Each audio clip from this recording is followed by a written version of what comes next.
Olá pessoal, e aí, tudo bem? Eu sou o Zé da Filadélfia Produções. Quem começou primeiro conosco aqui foi o pastor Marco Feliciano, Nabilho, pastor Gilmar Santos, Carvalho Júnior, Adeildo e tantos outros pregadores que você já acompanha aqui no canal da Filadélfia Produções, que através da palavra de Deus alcançou milhares de pessoas no Brasil e no mundo. Muita gente foi salva, entendeu? Foi liberta.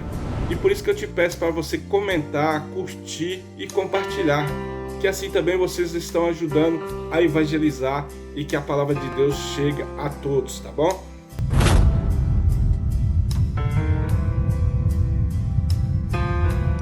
Feliz com Jesus hoje? Então encontre uma pessoa bem bonita do seu lado e dê um sorriso para ela. Ficou difícil? Se não tiver ninguém bonito, aí é só olhar aqui para cima, tá bom? Vamos estar em pé para lermos um trecho da Bíblia Sagrada. Abra sua Bíblia comigo na primeira epístola de São Paulo aos Coríntios, capítulo de número 2,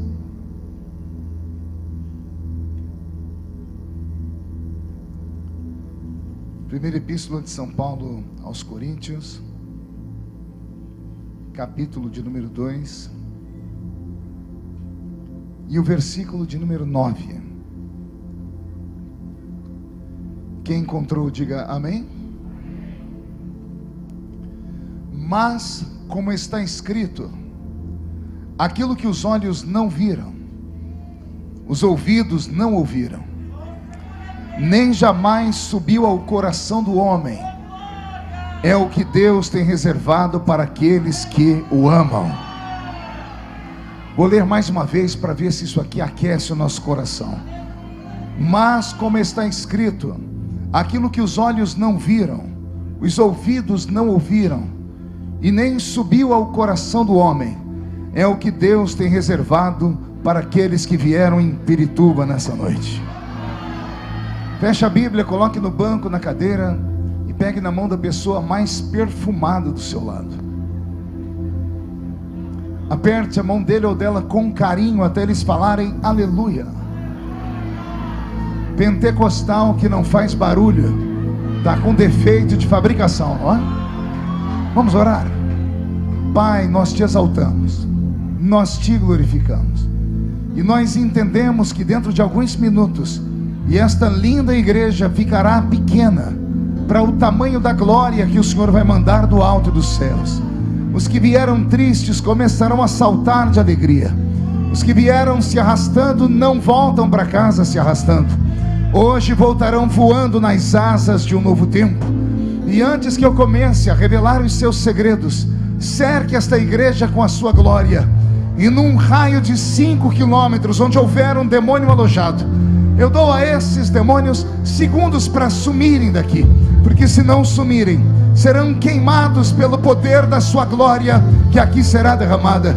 Rasgue os céus sobre este lugar, manda anjos de fogo descerem aqui, que estes anjos desçam trazendo brasas de fogo nas mãos, comecem a esparramar estas brasas entre nós, e onde houver um crente cheio do Espírito Santo, pega ele nesta noite, Jesus, e mostra o caminho da verdadeira e poderosa adoração. Fala conosco, fica conosco, é o que eu te peço agora e sempre. E toda a igreja diz, os que podem, tome o seu assento aplaudindo a Jesus, porque Ele é bom. Abraço e meus agradecimentos ao nosso apóstolo Rodrigo Salgado, a sua esposa, ao santo ministério que Deus tem confiado a ele, e a todos vocês que vieram para o culto hoje. Deus tem algo muito lindo para revelar a nós aqui.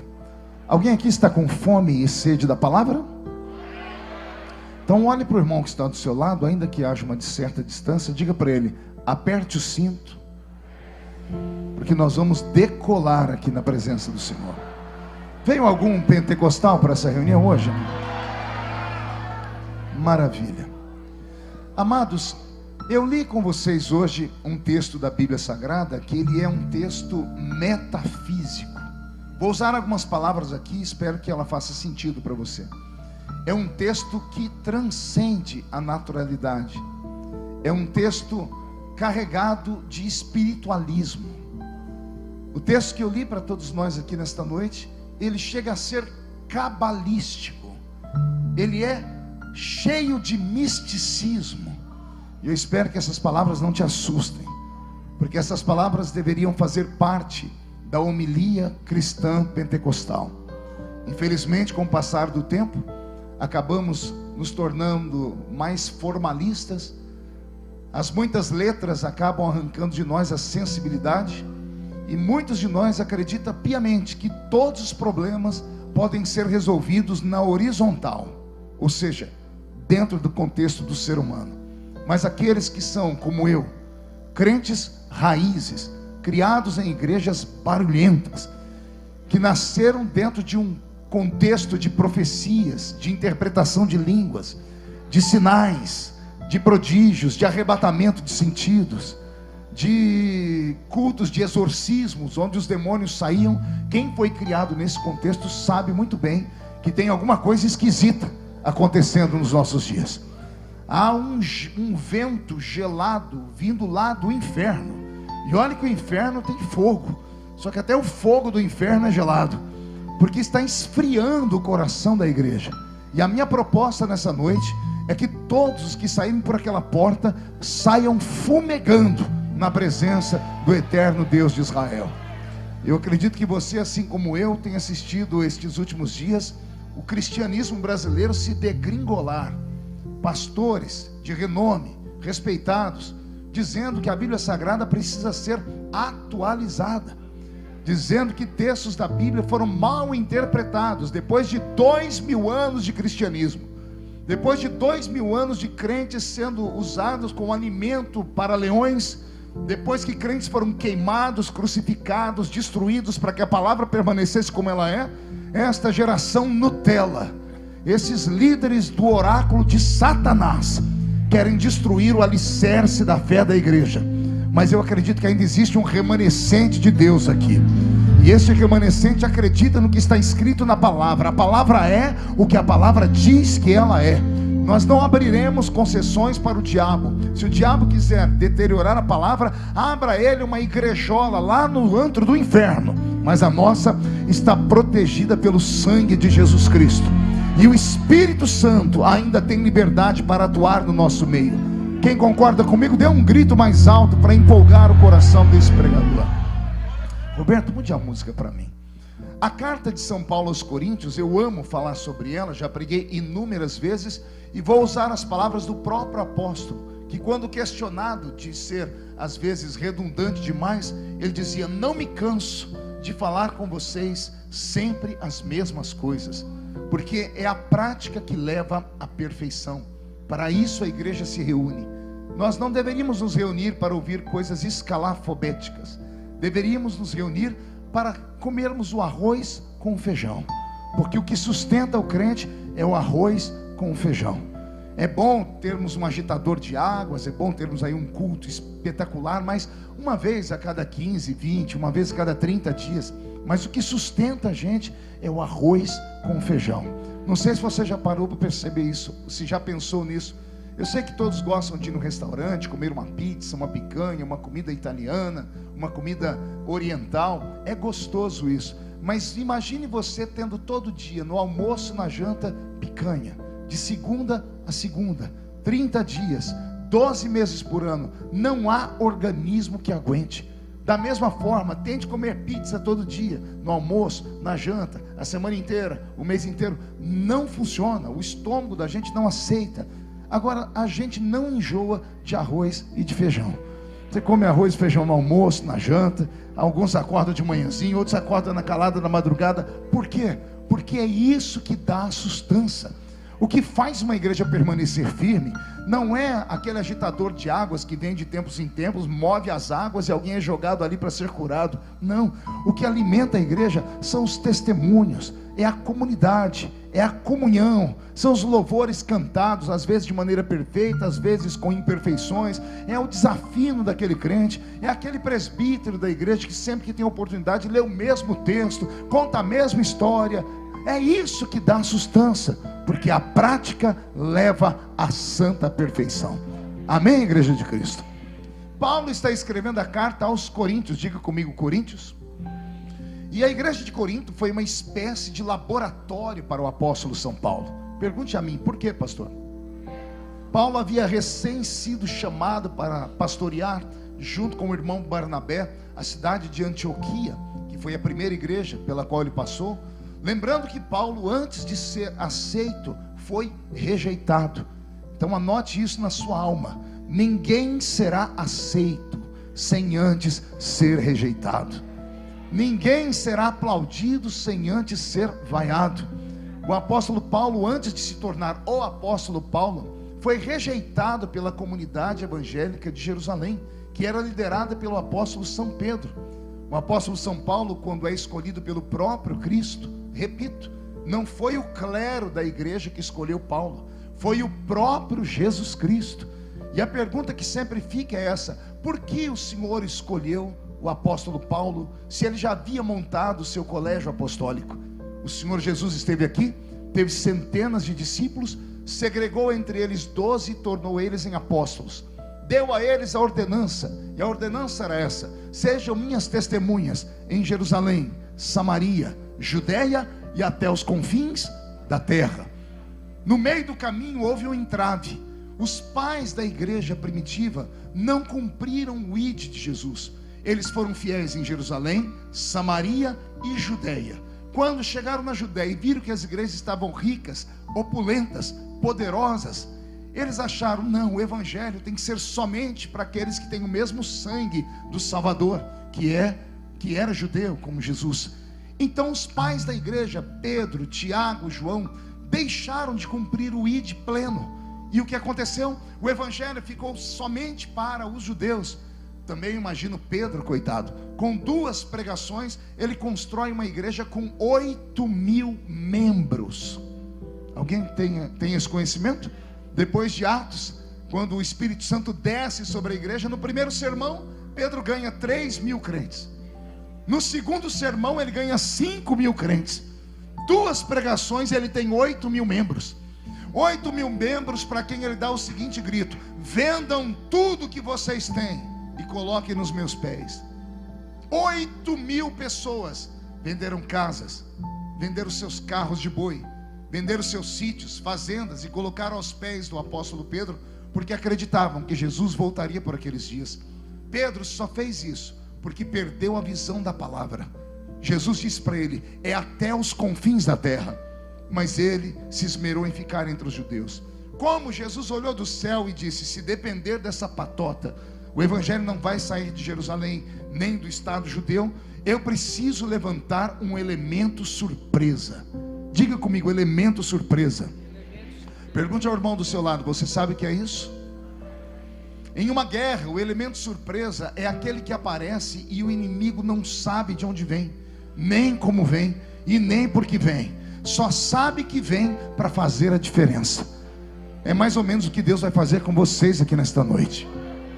Você vai voltar para casa como um elemento surpresa de Deus, plantado dentro da sua comunidade, da sua família, do seu trabalho, da sua universidade, porque de onde não se espera, é aí que vem o poderoso avivamento. Cada um que aqui está é um poderoso instrumento de Deus para ser usado. Posso ouvir um amém por essa palavra? E então o apóstolo São Paulo é sacado pelo próprio Espírito Santo, que o separa. E ele então é enviado com Barnabé lá para a terra de Antioquia, onde Barnabé era o pastor e Paulo era o co-pastor. Só que Barnabé conhecia tudo de homilia de igreja, mas não conhecia muito sobre pregação. Já Paulo, como havia sido um grande fariseu, um estudante, como era advogado, como era poliglota, como era de família da aristocracia judaica, era muito preparado.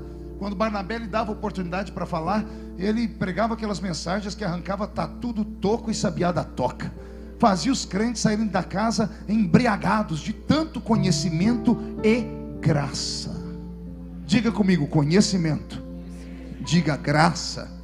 Esta é a receita perfeita quando vão no mesmo sentido e no mesmo espaço de crescimento. A Bíblia diz que o menino Jesus crescia na graça e no conhecimento. Quando alguém cresce muito na graça, sem o conhecimento, cria-se um crente fanático. Quando se tem um crente que cresce muito no conhecimento e nada de graça, cria-se um crente formalista. E nenhum dos dois grupos presta, porque os dois são extremistas. O crente que é só graça, para ele tudo é céu, tudo é Deus, tudo é diabo. E para o crente formalista, tudo é uma questão do ponto de vista. Tudo para ele pode ser trabalhado dentro da esfera da terra. Tudo para ele é uma questão de diversidade. Então nenhum nem outro prestam. O equilíbrio está na graça e no conhecimento. O equilíbrio está em você ler a Bíblia 2, 3 horas por dia e passar 2, 3 horas por dia orando, porque aí o conhecimento e a graça se misturam e não tem quem te segure mais. É mais ou menos o que acontece quando as pessoas param para me ouvir. Eu prego há mais de 30 anos e todas as vezes que alguém anuncia que eu estou pregando, as pessoas vêm para ouvir. Não é porque eu sou bonitinho, porque eu tenho espelho na minha casa. É porque quando eu prego, eu trago conhecimento e no meio do conhecimento vem a graça. Aí vira uma bagunça santa. Os crentes começam prestando atenção, parecendo uma coruja. Daqui a pouco começam a gritar, daqui a pouco cai na risada, daqui a pouco começam a chorar. É uma bagunça de emoções. E é isso que faz com que a igreja permaneça firme. Que Deus dê esse ministério a todos os que estão aqui hoje e gostariam de um dia serem pregadores da palavra. Alguém gostaria disso? Então recebe em nome de Jesus esta unção sobre a sua vida. O apóstolo Paulo, então, quando começa a pregar, ganha notoriedade. E ao ganhar notoriedade, ele diz ao irmão Barnabé: como agora eu já sei como funciona uma igreja, eu quero iniciar o ministério e vou pregar para os gregos na cidade de Corinto. Chegando na cidade de Corinto, ele se depara com os gregos. Me lembro de um dia ter falado isso aqui nessa igreja, que os gregos eram uma nação completamente diferente de todas. Os gregos pareciam ser uma nação privilegiada, não apenas pela riqueza que tinham, não apenas pela beleza que tinham, não apenas pela sabedoria que tinham, mas tudo isso misturado, somado também à sua espiritualidade. Vou relembrá-los aqui. Ora, a tal da filosofia nasce com os gregos. Você lembra o que é filosofia, né? A palavra filosofia, ela vem do latim, são duas palavras juntas, philos e sofia. A palavra philos seria amante, namorado, e a palavra sofia seria sabedoria, inteligência. Então o que é filosofia? Amante da sabedoria, namorado do conhecimento. Quando o mundo ainda estava nascendo, quando Jesus Cristo sequer havia pensado em pisar neste nosso planeta, os gregos já se deleitavam na sabedoria de Sócrates, Aristóteles, Platão. São eles que criam essa versalidade de pensamentos. O que nós chamamos hoje de medicina moderna nasce com os gregos. Antes de Jesus pisar nesse mundo, nasce com Hipócrates. Então os gregos eram sábios, isso é fato. Eram também bonitos. Até os dias de hoje, quando alguém passa pela rua e passa um homem zarrão, a mulherada olha e diz assim: eita, que passou um deus grego aqui. E quando passa uma mulher bonita, os homens falam a mesma coisa: eis aí uma deusa grega. Por quê? Porque os gregos eram belos, eles tinham paixão pelo corpo humano. Tanto que são os gregos que inventam os esportes, são os gregos que inventam os templos do corpo físico, o tal do fisiculturismo, que nós chamamos hoje de academias. São eles que criam tudo isso. Eles amam tanto o corpo que inventam a medicina. Tinham curiosidade em saber quantos ossos tinha um corpo humano, como funcionava a questão dos nervos, como funcionava o sangue. Então os gregos sempre estiveram um passo à frente das demais tribos desse nosso mundo. Além de serem bonitos e inteligentes, os gregos eram também ricos. A cidade de Éfeso, por exemplo, diga comigo, Éfeso, era a terceira maior cidade da Grécia Antiga, e era uma cidade tão populosa, que chegava em alta temporada a ter 1 milhão de habitantes. Portanto não era uma cidade, era uma megalópole. em tempo de baixa temporada, 500 mil habitantes. Estava em Éfeso, uma das 7 maravilhas do mundo antigo, que era o templo da deusa Diana, a Diana dos Efésios. Imagine um templo que tinha 800 metros quadrados de comprimento. Ele era em formato quadrado. Em cada uma dos seus lados haviam 200 portas, e em cada porta ficava uma prostituta ou um prostituto cultual, sacerdotes e sacerdotisas que faziam do corpo o seu culto em ordenança de sexo explícito, orgias. Era isso que havia naquela cidade, no mundo antigo. Então essa cidade, ela era uma cidade de turismo sexual. Era uma cidade de turismo, porque as pessoas dentro daquela terra criavam indústrias de madeira e de pedras, construíam imagens. Havia ali o maior porto do mundo antigo. Como o mundo era pequeno daquele lado, todas as vezes que alguém vinha com os barcos, e os barcos ainda não eram movidos a vapor e nem outro tipo de energia, era manual, eram os escravos. Eles eram obrigados a parar em algum lugar para trocar os escravos para que descansassem, ou para fazer revisão, ou para pegar suprimentos. E era na cidade de Éfeso que eles paravam. Uma cidade gigantesca e rica. Os gregos então eram inteligentes, eram bonitos, eram ricos, só que também eram místicos. Eu disse que eram, pergunte por quê. Eles têm um céu só deles, que era chamado Olimpo. E lá no céu dos gregos tinham 3 deuses irmãos, que eram Zeus, Hades e Poseidon. Uma trindade de deuses esquisitos, que quando estavam entediados nos seus mundos, porque cada um dominava um mundo, Zeus dominava os céus, Hades dominava o inferno e Poseidon o mundo dos mares. Quando se entediavam, se metamorfoseavam em seres humanos, andavam pela terra, dormiam com as mulheres humanas, e a semente plantada nelas geravam seres híbridos, que eram chamados de semideuses. Hollywood ama as histórias. Você já deve ter assistido o filme, por exemplo, do Fúria de Titãs, Hércules. O que mais que nós podemos falar aqui? A Mulher Maravilha, a Diana de Artemísia. A história dela é que Zeus dormiu com a mãe dela e nasceu a Mulher Maravilha. Histórias como essa. Faltar-me tempo aqui para falar de Teseu, Perseu, Minotauro, e tantos outros deuses. A gama de deuses dos gregos era imensa. E detalhe, eram deuses só dos gregos. O céu estava próximo deles nas suas montanhas. Então imagine uma população, uma civilização que tem riqueza, que tem beleza, que tem sabedoria e que tem a sua religião própria. Esse povo não precisa de nada. E olha onde é que Paulo vai abrir a igreja dele. Ele poderia ter ido à África, porque a África sempre foi um continente muito pobre, e pregar para pobres é mais fácil. Você não precisa chegar ganhando eles para Jesus. Leva um prato de comida, leve uma roupa, leve remédios, e você vai ver os pobres se abrirem, e então a palavra se encaixará dentro deles. Agora tenta pregar para Gisele Bündchen, tenta falar para Leonardo DiCaprio que Jesus existe, tenta falar para os empresários de São Paulo, tente falar com o seu professor de filosofia lá da universidade, lá da USP. Tente falar de Deus para eles. Eles arrotam caviar, dizem que o Deus deles é o dinheiro. Por que são assim? São arrogantes porque não tem necessidade de nada. Agora, quando você vai em uma comunidade pobre, você se abre e reparte, as pessoas se abrem também em gratidão. Paulo poderia ter começado o ministério dele indo para a África. Ele teria uma igreja com milhares de membros. Mas o Paulo é atrevido. E eu sei por quê. Pergunte por quê. Só falo se todo mundo perguntar. Porque ele era baixinho. E todo baixinho é atrevido. Paulo tinha 1,5 metro de altura pelos estudos. Tinha uma cabeça desse tamanho também, para caber tanta inteligência, só um cérebro grande.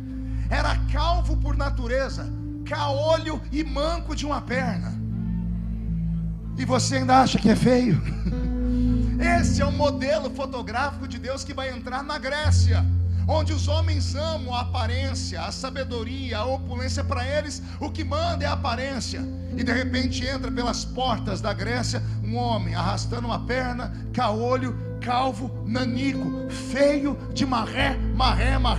Eu imagino Paulo passando, as mulheres gregas olhando para ele, depois que passam, olham uma para outra e dizem assim: a mãe dele não deve ter dado um sacrifício para a deusa. Os homens passando, olhando Paulo, procurando uma madeira para bater, dizem: isola, não quero isso sobre a minha vida jamais. Todo mundo debochando daquela pequena criatura feia. Mas se olharmos lá para o céu, a janela está aberta. Debruçado olhando para a Grécia está alguém maior do que Zeus, maior do que Poseidon, maior do que Hades, maior do que Hera, maior do que Hércules, maior do que todo o panteão todo grego, que é o eterno Yahvé, o Jeová desta igreja. Ele está olhando para a terra, e quando ele vê aqueles gregos e aquelas gregas caminhando, aparentemente pessoas perfeitas e belas aos olhos humanos, Deus olha para eles e parece que ele está assistindo aquele seriado The Walking Dead. Porque aos olhos de Deus, aqueles homens e mulheres são defuntos, porque estão mortos aqui. Aí aos olhos de Deus, o único vivo, bonito, que vai caminhando é um nanico de 1,5 m, arrastando uma perna, caolho. Ele pode não ter nada atrativo aqui, mas se abríssemos a alma dele, encontraríamos o Espírito Santo sentado no trono do seu coração. Foi por isso que ele disse: vós sois templo e morada do Espírito Santo de Deus. Tem alguém aqui que é morada do Espírito Santo? Então dá mais um grito para empolgar o coração do pregador, que eu estou começando a ficar animado. Ah, meu Deus, é nesse íntere que Paulo vai começar a ministrar a palavra. Antes de plantar a sua igreja ali na cidade de Corinto, antes de chegar aqui, ele precisa se apresentar. Ele precisa fazer o quê? E então ele vai para a capital da Grécia, Atenas. Diga comigo, Atenas. A história antiga diz que quando se entrava em Atenas, a primeira coisa que você se dava conta era de uma imagem de mais de 10 metros de altura, de ouro maciço, erigida a Zeus. E embaixo a placa: Zeus, Deus dos deuses. E embaixo da placa, sacrifícios que eram colocados 24 horas por dia.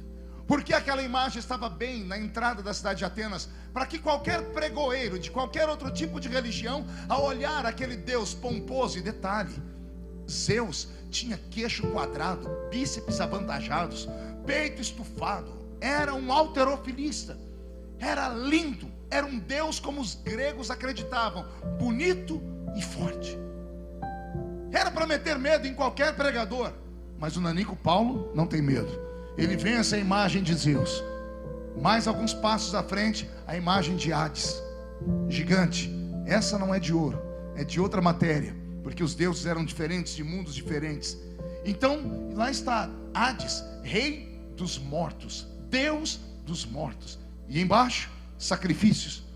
Paulo não é vencido. Ele caminha mais um pouco, mais uma estátua erigida a Poseidon, com seu tridente na mão, o Deus que governa as águas. E lá está Poseidon, Deus dos mares, e sacrifícios. Mais alguns passos e começam a vir os outros deuses: Diana, Hera, Afrodite, Hermes, Eros. A avenida de Atenas, cercada por todas as divindades possíveis, quilômetros, você caminhava a cada 10 passos, uma imagem erigida, o nome de um Deus, e embaixo sacrifícios. Era para qualquer pregador recuar, mas Paulo vai até o fim da avenida. E quando ele chega no último estágio da avenida, porque ele é curioso, ele quer saber com quem ele está lidando. Quando ele chega no último estágio da avenida, ele encontra um altar. Respire fundo. Não tem imagem no altar.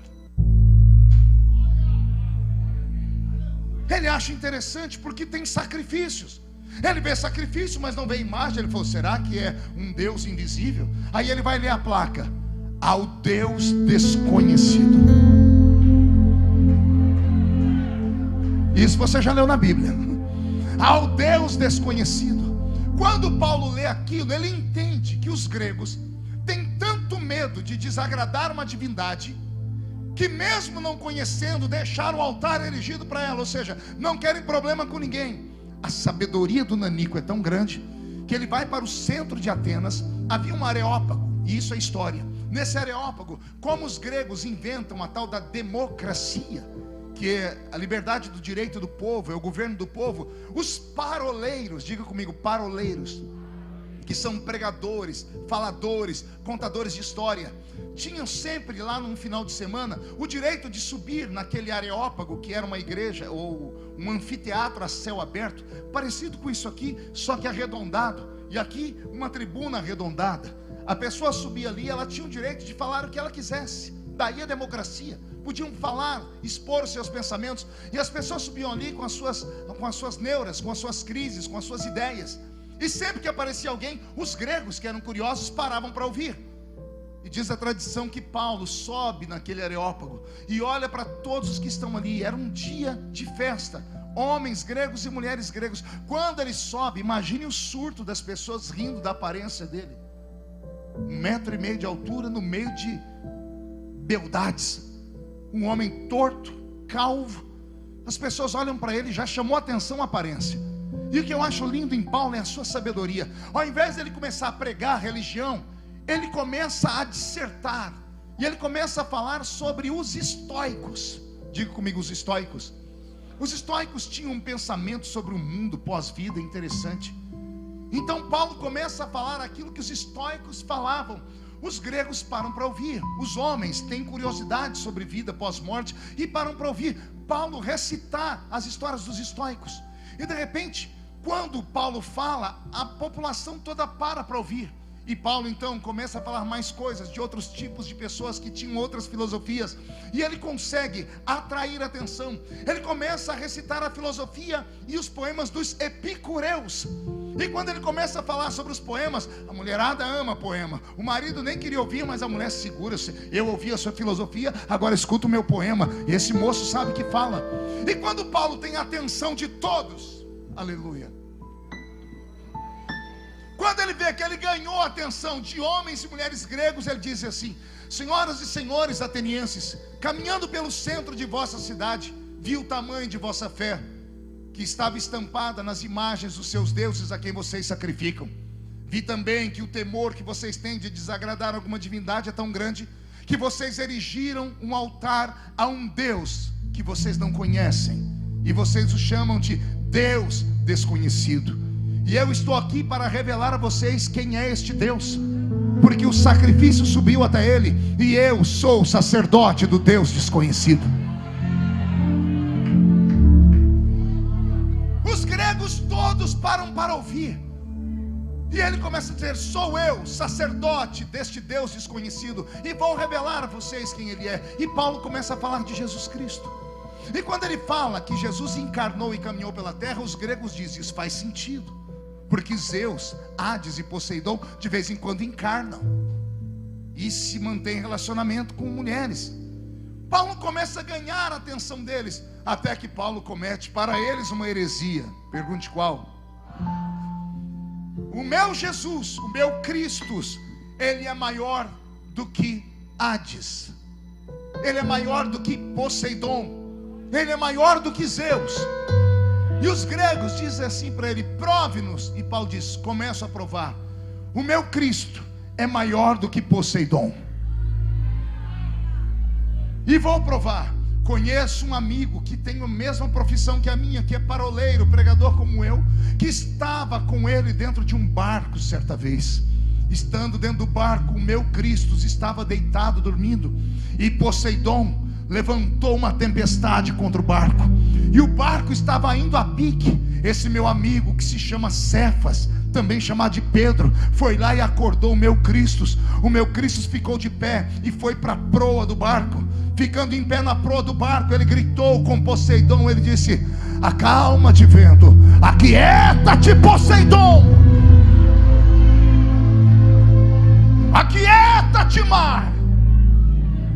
Em outra oportunidade, esse meu Cristo mandou os seus discípulos irem no barco, e ele não foi com eles. No meio da madrugada, Poseidon ficou violento e levantou uma tempestade para tragá-los. E de repente, eles olham no meio da tempestade, e quem vem andando em cima de Poseidon? vem o meu Cristo.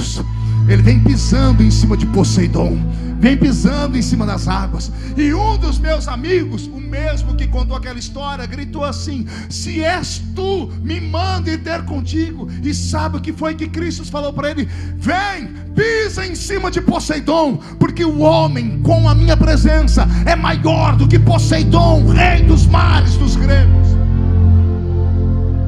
O meu Cristo é maior do que Hades. Eu imagino eles regalando o olho. Você tem como provar? Ele diz: eu mesmo provo. Eu, Paulo, eu estava aqui começando a pregar o evangelho numa cidade próxima de vocês, Corinto, para onde vou voltar e abrir uma igreja. E eu estava falando para um povo dentro de uma casa. E como eu sou pequeno, tiveram que colocar algumas coisas para que eu ficasse no elevado. Quando eu fiquei mais alto do que todos, estava eu pregando. Quem é que aparece lá na porta? Hades. E Hades faz assim para mim, ó.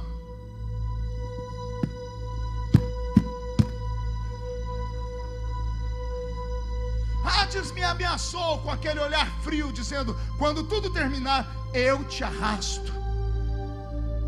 E ao invés de eu correr de Hades, eu fixei meu olhar nele e debochei dele.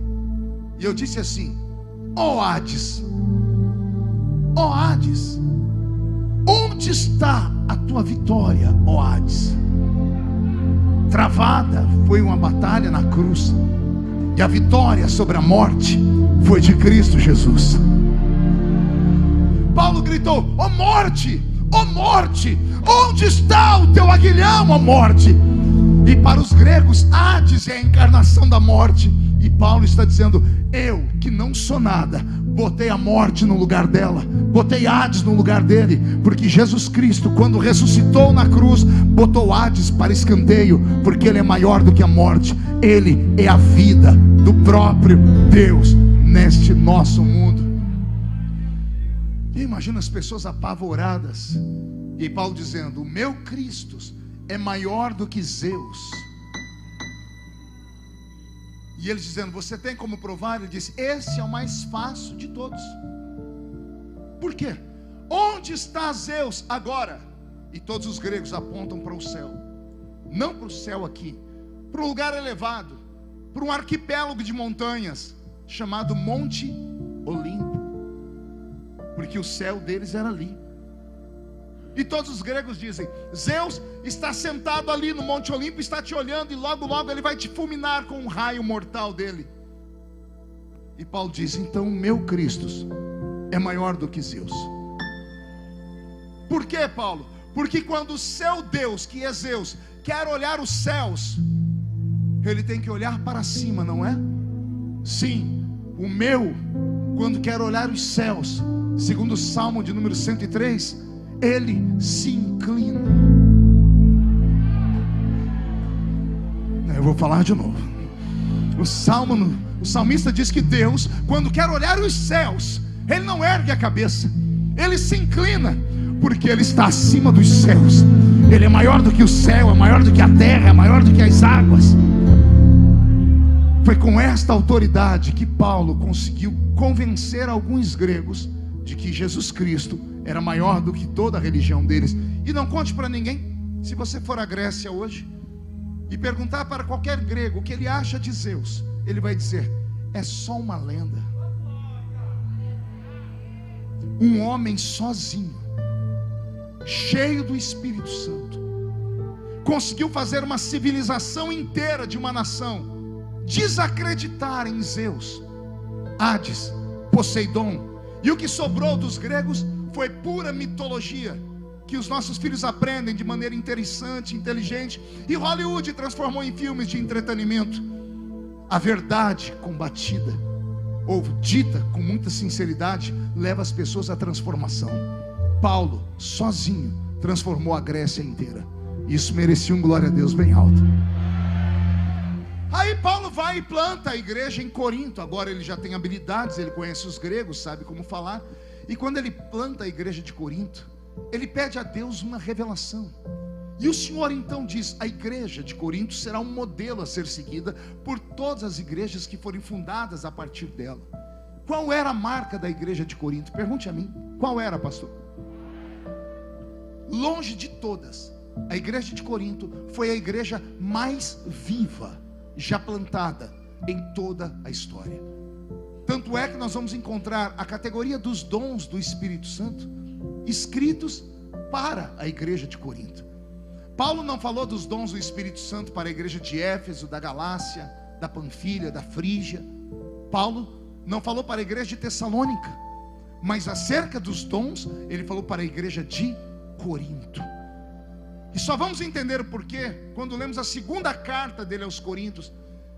Perguntaram para ele assim, ou melhor, resolveram elogiar, dizendo assim: você só conseguiu ganhar os gregos por causa da sua sabedoria e da sua fluência nas palavras. Paulo refutou e disse assim: quando eu fui ter convosco, nada do que eu fiz ou vos falei tem a ver com sublimidade de palavras de sabedoria humana, mas tudo que eu fiz com vocês foi em demonstração e revelação de Espírito e poder de Deus. Vou falar mais uma vez. Paulo está dizendo aos gregos que não foi a fluência da sabedoria dele, não foram os poemas dos estoicos, nem a sabedoria da filosofia dos epicureus. O que fez os gregos se converterem foi que por onde aquele nanico passava, ficava um rastro de fogo. Todas as vezes que ele abria a boca dele e falava, demônios se manifestavam e eram expulsos. Todas as vezes que ele fazia qualquer tipo de atitude, o céu se misturava com a terra. Todas as vezes que ele invocava o milagre acontecia. A mão dele era um bisturi divino. Os pés dele eram como se fossem macas, que por onde passava, os doentes deitavam sobre eles e eram curadas. Com o apóstolo Paulo, há o ressurgimento dos dons, da crença de que homens e mulheres cheios do Espírito Santo podem operar com sinais, prodígios e maravilhas. Vou repetir, com Paulo volta ao conhecimento da igreja de que ela não é movida à força humana, mas de que há uma força sobre-humana sobre ela, e esta força sobre-humana que atrai as pessoas lá fora. O que São Paulo precisa não é de mais uma igreja, até porque em cada esquina tem uma, mas que está faltando em São Paulo uma igreja que opere com sinais, com prodígios e com maravilhas. Eu não estou falando um único homem, porque o que nós temos hoje são super-homens em ministérios. A unção da cura está com eles. Quando eles morrem, parece que a unção vai embora com eles. Não é esta a proposta. A proposta é que cada um que aqui está seja o reino de Deus caminhando pela terra.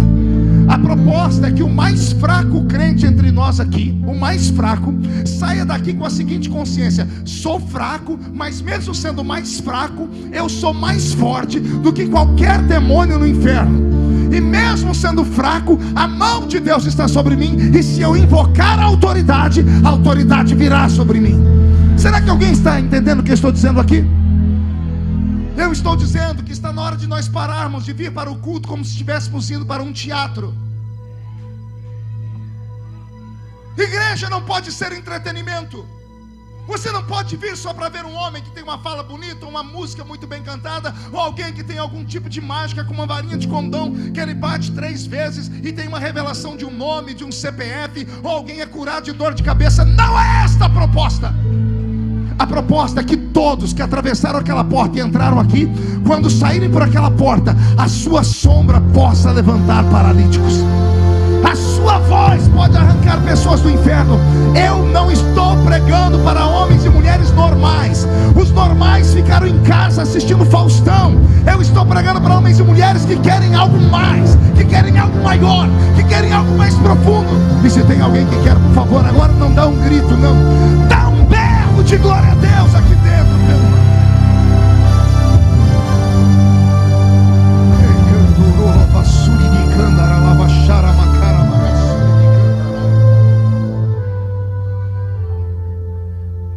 Qual é a porta de entrada para os milagres em um ministério? A porta de entrada de milagres para um ministério ou para uma vida pessoal chama-se batismo com o Espírito Santo.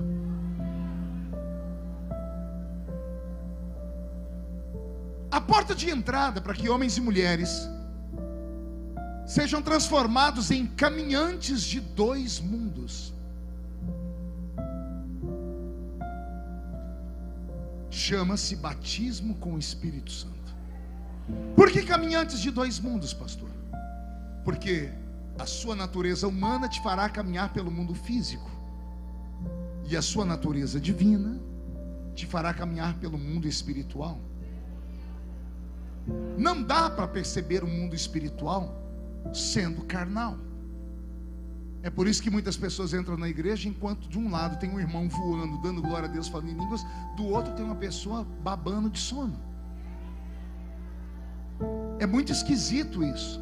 Lendo a Bíblia, eu entro em parafuso, porque Atos dos Apóstolos é o início da igreja. Todas as vezes que o Espírito Santo desceu, ninguém ficou de fora. Você entendeu o que eu disse ou não? Todas as vezes que o Espírito Santo desceu em Atos dos Apóstolos, ninguém ficou de fora. E eu dou prova, vamos lá. Começamos em Atos 2, dia de Pentecoste. Estavam todos reunidos no mesmo lugar. Veio do céu, de repente, um barulho de um vento forte, impetuoso, e encheu a casa. Foram vistos por eles línguas repartidas como que de fogo, as quais pousaram sobre cada um deles. E todos, sem exceção, todos foram cheios do Espírito Santo. Atos capítulo 10 é mais difícil de entender. Pedro é convocado a estar em uma cidade chamada Cesareia Marítima. Ele vai na casa de um pagão, um europeu que estava trabalhando ali, líder da corte italiana. Seu nome é conhecido. Esse rapaz estava dentro da sua casa, teve um sonho. Através do sonho, Deus mandou ele chamar Pedro. Ele chamou Pedro. Pedro chegou na casa desse homem, Cornélio, e ele manda chamar toda a sua casa, os seus amigos e as pessoas mais próximas. A casa está cheia de pessoas não crentes. Não tem um salvo naquela casa. O único salvo vai chegar agora, Pedro. Agora eu quero ver isso aqui. Pedro vai pregar para quem não é crente. Ele não trouxe uma mensagem de efeito. Ele não falou uma coisa bonita para o crente gritar e entrar no mistério. Ele está pregando para quem não é crente. Eu vou deixar ele contar para vocês o final da história. Pedro diz assim: e enquanto eu estava pregando, caiu sobre todos o Espírito Santo. Ouça-me, não havia nenhum crente naquela casa ainda. Não havia nenhum salvo, nenhum batizado nas águas. Pedro estava pregando e o Espírito Santo desceu sobre todos. Por quê? Felipe é um diácono. Diácono não pregava. Diácono cuidava de órfão e viúva. Vai ele em Samaria cuidar dos órfãos e da viúva. De repente ele viu uma multidão de gente sedenta. Ele viu que não tinha nenhum pastor para repreender ele. Ele falou assim: eu vou encarnar um pastor, mas sou diácono. E começou a pregar. Quando ele começou a pregar, a Bíblia diz: e os sinais e prodígios começaram a cercar Felipe. E enquanto Felipe falava, o Espírito Santo caía sobre toda a multidão. Atos 19, o apóstolo Paulo chega na cidade de Éfeso. Ele está caminhando pela rua. De repente, no sentido contrário, vem vindo 12 homens. Paulo olha para os 12, não tinha nenhuma plaquinha de identificação, mas o que estava neles testificou com o que estava nele, e ele descobriu que eles eram crentes. Paulo parou na frente deles, deve ter dado a paz do Senhor, e de repente ele fez uma pergunta. Olha que pergunta: qual é o nome da igreja de vocês? Alguém conhece a história? Foi isso que ele perguntou? Não. Então ele perguntou: qual é a convenção de vocês? Então ele perguntou: sua igreja é avivada ou não? Tem sistema de células lá? Não. Paulo olhou para aqueles 12 homens e fez uma pergunta só: vocês conhecem o Espírito Santo? Agora pior vem agora. Eles já eram crentes, já eram salvos, e olha a resposta deles: nós nunca nem ouvimos dizer que existe tal Espírito. Paulo tinha tanta pressa de ver aquela cidade sucumbir diante do Evangelho, que ele olhou para os 12 e disse: eu posso orar e vocês receberem. Vocês creem? Eles disseram: cremos. Então dobra o joelho aqui agora. Paulo não marcou um culto especial, não fez uma campanha de 7 semanas. Paulo diz: é agora, é urgente, dobra o joelho. E eles dobraram o joelho no meio da rua. E Paulo, tendo imposto a mão sobre eles, diz a Bíblia, todos foram cheios do Espírito Santo e começaram a falar em outras línguas. Agora levante a mão direita, por favor. Faz um carinho nas costas do seu irmão aí. Diga: vai doer só um pouquinho.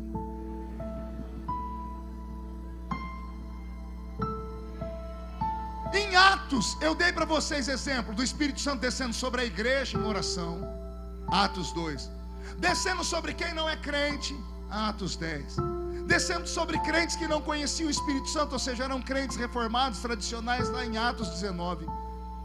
Eu mostrei Deus usando um diácono, ou seja, isso não é liderança para pastor e evangelista. Todos recebiam. Aí nós estamos aqui em pleno século 21, numa igreja cheia do Espírito Santo. E tem gente aqui dentro que até agora não abriu a boca nem para respirar. Fica olhando para o pregador com essa cara feia. Segura aí.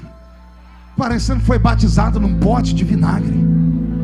Passa o culto inteiro com esse olho seco, parecendo olho de sapo que morreu no dia de enchente. Vem para uma igreja pentecostal, mas não abre a boca nem para respirar. Fica com essa boca travada, essa boca de aço, essa língua de ferro, esse queixo de concreto. Aí ele quer que o pregador tire uma varinha mágica, bata 3 vezes e o céu cai aqui dentro. Não, aqui dentro uma andorinha sozinha não faz verão. Mas se tiver uma brasa de fogo aqui, outra ali, outra lá, outra aqui, se tiver brasas de fogo aqui, se tiver brasas de fogo lá atrás, ou o diabo sai, ou até ele é perigoso ser queimado aqui dentro deste ambiente.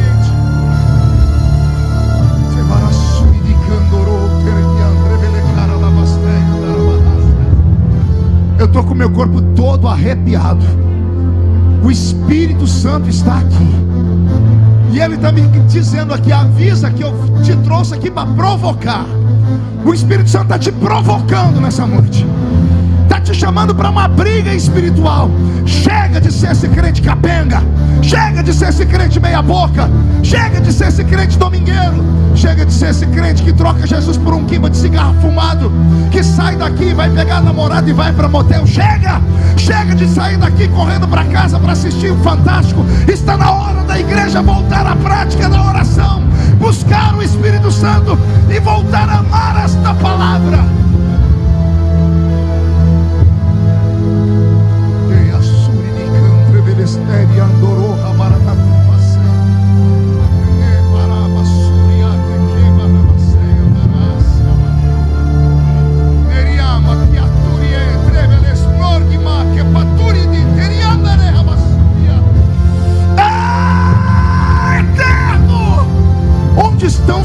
Batizados com o Espírito Santo aqui. Eu queria ouvir um coral de línguas estranhas. Vai, quebra o arco, corta a lança e vem comigo adorar a Deus na beleza da sua santidade nesta noite. Paulo planta uma igreja tão viva, mas tão viva, que os cultos da igreja de Corinto não tinham controle. Paulo ensinou a igreja de Corinto assim: todos podem profetizar, mas cada um a seu tempo. Pergunte por quê? O povo entrava na igreja, um começava a profetizar aqui, o outro levantava junto dali. Tinha 2 profetizando aqui, levantava o terceiro lá atrás. Aí Paulo dizia: calma, todos podem profetizar, mas cada um a seu tempo. Aí o povo ouvia a profecia e todos falavam em línguas. E Paulo diz assim: calma, todos podem falar em línguas, mas que alguém se levante para interpretá-las. Me diz aí, cristão, quantos anos faz que você não vê a manifestação do dom de interpretação de línguas na igreja? Tente lembrar qual foi a última vez que você viu isso. Qual foi a última vez que você viu a manifestação do dom de discernir espíritos? Na minha igreja, eu me lembro, eu era menino. Um homem entrou na igreja e danou a falar em línguas e levantava a mão, e a igreja toda gritando. Saiu o presbítero do púlpito, irmão Jonas. Ele saiu dançando. Ele chegou naquele homem, botou a mão na cabeça dele e disse: eu te repreendo. O homem pá pro chão. Um demônio dentro do culto. A falta de poder está tão grande no nosso meio que os demônios andam cultuando com a gente.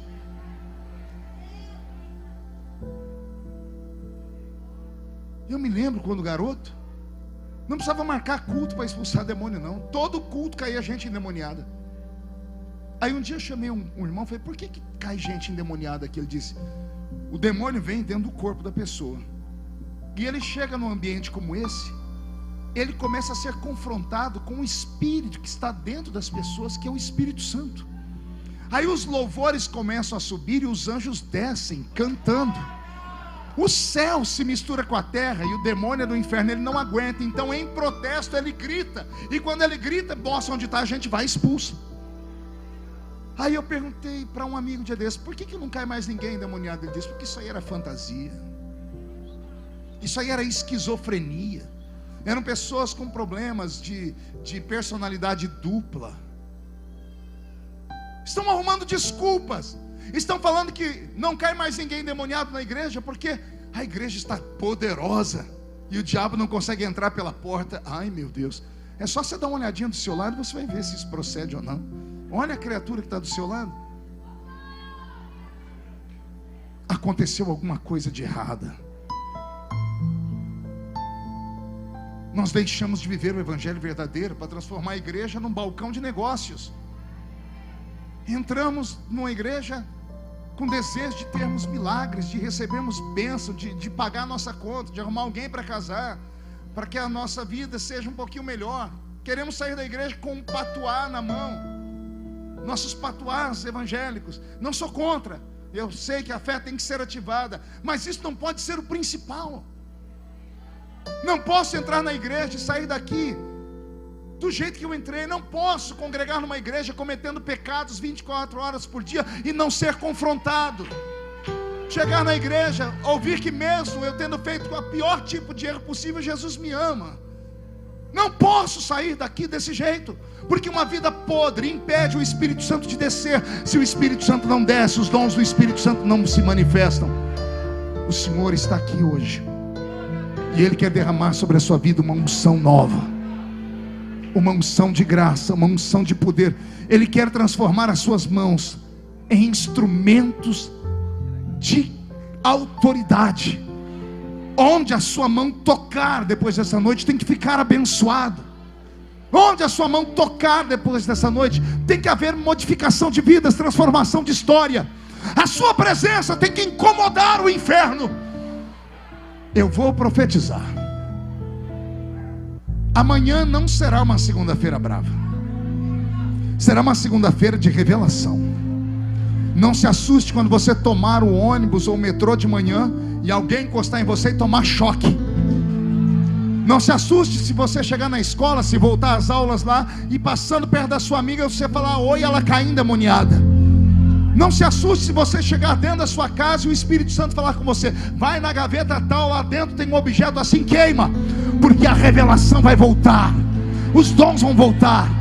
O apóstolo Paulo disse: aquilo que os olhos não viram, aquilo que os ouvidos ainda não ouviram, aquilo que não subiu ao coração do homem, é o que Deus está reservando para aqueles que vieram para este culto nessa noite. Quem acredita nessa coisa maluca e pode dar um grito de glória a Deus, uma adoração um pouco mais profunda? Então eu retorno aqui para irmos para o encerramento. No quesito, porta de entrada dos dons.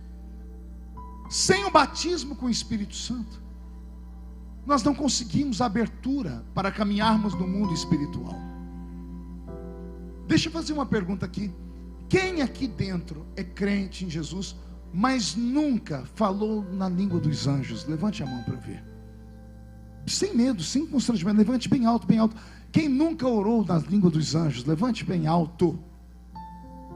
Muita gente. Quem aqui já orou, recebeu o batismo com o Espírito Santo e perdeu? Tem tempos que não fala em línguas. Levante a mão para eu ver. E você se conformou? Então deixa eu fazer uma pergunta. Você está aqui na minha frente, vou dialogar com você. Quantos anos faz que você não fala em línguas? Meses? Como? Sério? Mas você falou em línguas? Línguas são um idioma, sim ou não? Quem fala português aqui? Oh, tem gente que não fala em português, não.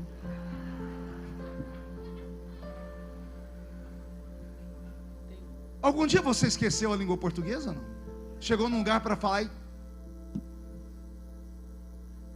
Aconteceu já isso? Como é que um crente perde línguas estranhas? É impossível. É um idioma. Está aqui dentro. Eu sei o que faz as línguas cessarem. Pergunte o quê? A acusação do diabo. Ele vem e diz aqui no seu ouvido: você fez alguma coisa que não devia. No seu caso, você confrontou a Deus e você não pode nunca mais falar. Cria-se um medo, um obstáculo, e a pessoa deixa de falar. Quem foi que disse que batismo com o Espírito Santo é para crente forte? Tem gente que fala: não, eu nunca vou receber porque eu não jejuo, não oro. Se você jejua, ora, sobe monte, desce monte, não precisa ser batizado com o Espírito Santo, não. Você já é forte demais. Quem precisa do Espírito Santo é quem quer capenga. É quem troca o pé pelas mãos. Me ajuda porque eu não dou conta sozinho, não. O batismo com o Espírito Santo é chamado de revestimento. Para quê? O revestimento é para te dar mais força para atravessar o vale. Eu estou vestido aqui, mas se tiver muito frio lá fora... Eu estava agora há pouco numa reunião com uma pessoa importante aqui de São Paulo. Estava desse jeito. Quando eu saí na rua, mas me deu um calafrio. Eu falei: vamos lá no hotel que eu preciso pegar o meu paletó. Voltei no hotel e peguei o meu paletó.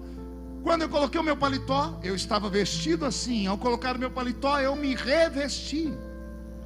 Por quê? Porque vestido eu não estava dando conta. Era muito fraco e frio. O batismo com o Espírito Santo é exatamente para quem é fraco. Exatamente para quem às vezes tem dúvidas. Porque é o Espírito Santo que te ajuda a chegar na presença de Deus. É Ele que intercede com gemidos inexprimíveis.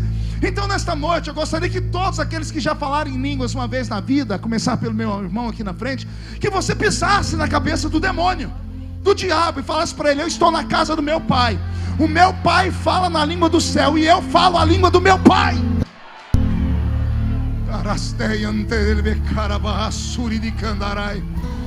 Vai, você que já falou em línguas uma vez, fale de novo. Abre a sua boca e fale em outras línguas. Os que são batizados com o Espírito Santo, não fique olhando como se aqui fosse um espetáculo. Fale em línguas também. E eu, pastor, que nunca falei, receba o batismo com o Espírito Santo nesta noite. Receba um toque do Espírito Santo, porque está na hora de você saltar para uma vida maior e melhor do que essa que você está vivendo. Fique de pé comigo em nome de Jesus.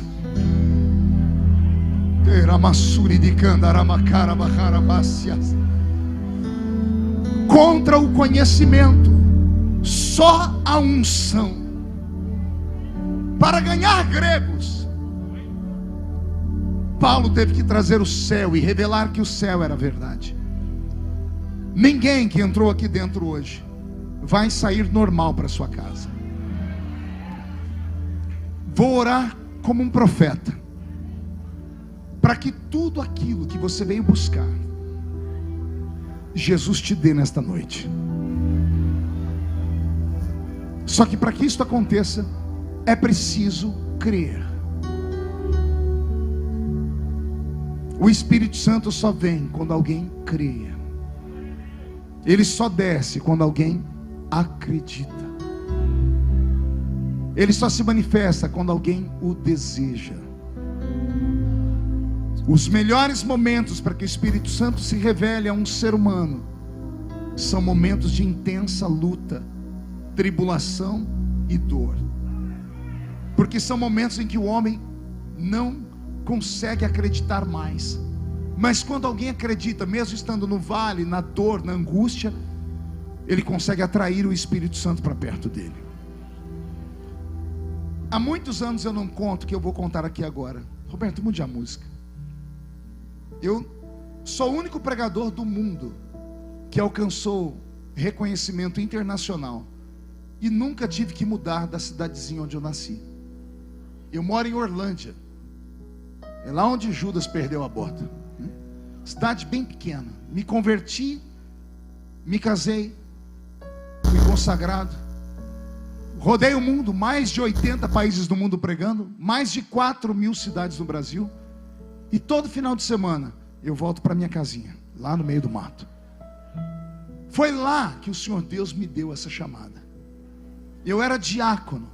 E a nossa igreja, uma igreja de 400 pessoas na época, passou por uma violência, um estrago. O diabo se levantou contra a igreja e destruiu a igreja. Houve 2 quedas de presbíteros, e a Assembleia de Deus tem um respeito muito grande pelo presbitério, que são os anciãos da igreja, são pessoas que estão na igreja há muito tempo, que viram as pessoas nascerem, são um respaldo moral. 2 presbíteros da nossa igreja tombaram com pecados da carne e tiveram que descer do púlpito. O pastor da igreja foi pego num ato horrível, roubando caixa da igreja. O músico da igreja, um grande amigo meu, foi preso. Tudo isso no prazo de uma semana. Havia um tarado na cidade, que as mulheres iam para o trabalho de madrugada e o homem saía do meio do nada, nu, e se exibia, exibicionista. A polícia armou uma arapuca, prenderam. Era o músico da nossa igreja. Uma criança de 8 anos, que ia para a igreja com seu instrumento de teclado, Roberto, ela tocou dos 8 aos 10 anos. A menina não aguentou, chamou a mãe e contou. A mãe foi para a polícia no desespero. Saiu no jornal no dia seguinte: crente da Assembleia de Deus é preso porque violentava a filha, dos 8 até os 10 aninhos de idade. Filha de sangue. O pai abusava sexualmente dela. Tudo isso em uma semana. Para terminar, um menino da mocidade foi flagrado no meio de um lugar lá, um ermo da minha cidade, mantendo relações com um animal. A igreja de 400 crentes, nós ficamos com 15 pessoas. Eu me lembro como se fosse hoje. Final de semana, aportou na cidade um novo pastor. Um pastor do Nordeste, um homem muito simples, mas um homem sério. Ele fez uma reunião com os diáconos, nós éramos em 8 diáconos. Ficamos nós e as nossas famílias só. Eu me lembro que quando ele chamou a gente para uma reunião, ele falou assim: olha, eu acabei de chegar, como é que é a cidade? Ele pediu para a gente contar, contamos toda a história. Falamos: olha, nas últimas semanas a igreja está vazia e o senhor vai encontrar um lugar difícil aqui. Ele falou: olha, eu estou muito cansado, quem é de vocês aí que costuma pregar? Todo mundo apontou o dedo para mim. Falou: quem prega é o Marco. Eu falei: pastor, mas eu não vou pregar. Ele falou: não vai pregar por quê? Eu disse: eu pregar nesse jeito? Os crentes que estão vindo estão tudo fracos, os outros estão tudo desviados. Eu estou com vergonha de ser membro dessa igreja. Esse homem ficou em pé. Ele botou o dedo no meu nariz, mas com autoridade. Ele falou assim para mim: você é um homem de Deus ou é um saquinho de pipoca? Eu nunca tinha ouvido essa expressão. Era coisa do norte. Eu falei: eu sou um homem de Deus. Ele falou: então prova. Vem pregar hoje à noite. Eu falei: tá bom, vou vir pregar. Fui para minha casa, mas eu cheguei em casa com uma raiva. Era domingo de tarde. Eu morava numa casinha de 3 cômodos. Eu entrei, tomei um banho, falei para minha esposa: olha, eu vou ficar aqui na sala orando, você fica dentro do quarto, tá? Eu preciso falar com Deus. Eu coloquei um aparelho que eu tinha desse tamanho, toca-fita, botei um louvor e comecei a orar. Me ajoelhei, encostei no sofá e comecei a orar. A minha oração não durou 5 minutos. Eu falei: Deus, eu nunca subi sozinho no púlpito para pregar, mas tu sabes a situação da igreja. Eu queria muito um sinal de que o Senhor está comigo. O que eu vou contar agora é só para quem é crente mesmo. Do encosto do sofá onde eu estava com a cabeça, veio um vento forte, quente, bateu na minha testa, que me desequilibrou, me jogou para trás. Eu caí para trás, de costas na sala. Eu tentei abrir o olho, não conseguia. Ficou muito claro a sala. Aqui as minhas pálpebras, eu via tudo vermelho. Eu comecei a tremer. Eu achei que era a morte. Eu me encolhi, eu me enfiei debaixo da mesinha de centro da sala e falei: Deus, não me mata. E o Senhor disse para mim: não é a morte. Hoje eu te dou um ministério de fogo. Onde você for, levantarei um exército. Onde você não for, a sua história irá. Eu fui envolvido numa glória que eu não consigo explicar para os irmãos. Quando eu dei por mim, eu tentei me levantar. Eu levantei e caí 2 vezes no chão. Eu me arrastei e sentei no sofá. Estava tudo estranho. Eu olhei para o relógio. Para mim era 5 minutos. Já tinha passado quase 1 hora. Minha mulher que conta depois, porque aí só ela viu. Ela disse que eu abri a porta do quarto. Ela falou que eu entrei falando em línguas, me troquei. Entramos dentro, eu tinha uma brasilinha velha, entramos dentro da brasilinha, fomos para a igreja. Cheguei na igreja, ela disse que eu fiquei na porta como sempre ficava, mas ela disse que eu levantei a mão e fiquei assim, como se estivesse abraçando alguém e ficava conversando com alguém invisível. Eu não me lembro nada disso. A notícia esparramou na cidade que o pastor novo tinha chegado e Jesus atraiu os crentes. A igreja encheu de gente. O pastor, aí é dessa hora que eu me lembro. Eu lembro do pastor falando: vamos ouvir o diácono Marco Feliciano trazer uma palavra. Foi quebrado o transe. Eu fui para o púlpito andando, pedi para que a igreja ficasse de pé, abri a Bíblia e disse: vamos ler aqui em João 3:8. E quando eu li: o vento sopra onde quer. Começou a cair gente da porta até no altar. Caiu umas 50 pessoas de uma vez. Nós nunca tínhamos visto isso. Eu tomei um susto. Quando eu tomei um susto, eu olhei para cá. Quando eu fiz assim, 3 presbíteros pro chão. Caiu uma graça, uma glória naquela igreja. A banda começou a tocar uma música. O culto acabou 2 horas da manhã, sem pregação, sem testemunho. O povo chorando, falando em línguas, Jesus batizando com o Espírito Santo. Eu voltei para casa naquele dia transformado. Quarta-feira, a nossa congregação do outro lado da vila, o pastor disse: você vai pregar lá quarta-feira. Ele anunciou. A igreja entupiu de gente. Eu cheguei, não sabia pregar, não queria mais pregar de maneira normal. Falei: eu vou fazer o que eu fiz lá na igreja. Abra a Bíblia comigo, João 3:8. Quando eu li: o vento assopra onde quer, caiu a metade da congregação no chão. E foi assim que nasceu o ministério que Jesus me deu. No momento de luta, no momento de angústia, uma oração com sinceridade, e o Espírito Santo foi real na minha vida. Eu não sei porque eu estou contando essa história aqui. Com certeza alguém precisava ouvir, porque algumas pessoas vieram em busca de respostas. Vieram aqui para se abastecer, para irem lá nas suas congregações durante a semana. O Senhor te trouxe hoje aqui só para te dizer: aquilo que os olhos não viram, aquilo que os seus ouvidos não ouviram, aquilo que não subiu ao seu coração, é o que eu reservei para você nesta noite. Eu vou pedir para que todos fechem os olhos, e vou fazer um convite de altar, só um. Eu quero saber onde estão homens e mulheres que estão cansados de uma vida espiritual raquítica, fraca. Homens e mulheres que querem viver o sobrenatural de Deus, que tenham coragem de sair do seu lugar e vir aqui perto de mim.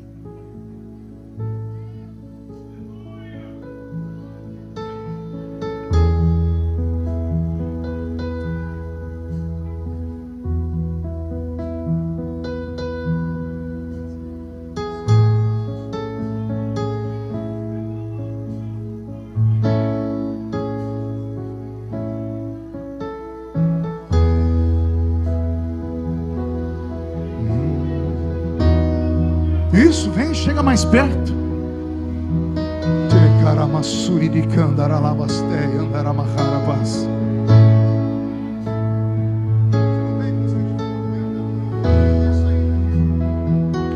Vem.